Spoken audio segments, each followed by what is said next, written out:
μουσουλμάνοι. Εκεί δεν θα μπορούσες να είσαι ελεύθερη και ντυμένη όπως νομίζεις. Μεταφέρω τη δική μου εμπειρία του αλγορίθμου, που είμαι μια γυναίκα που ζει στην Ελλάδα με πολύ συγκεκριμένη τοποθέτηση και πολύ συγκεκριμένα triggers.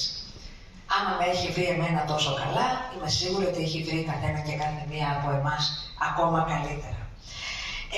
Το εντυπωσιακό σε όλο αυτό, και εγώ το βλέπω μέσα από τη δουλειά, πέρα από το Ισραήλ το πιάνει πάρα πολύ ο Άρης και το πιάνει εξαιρετικά, είναι το ότι πλέον δεν υπάρχει και κανένα στεγανό. Και θα φέρω ως παράδειγμα τις μαζικότατες διαδηλώσεις που έγιναν από άκρη σ' άκρη της Αμερικής, με τίτλο, με κεντρικό σύνθημα το No Kings, τον Οκτώβριο.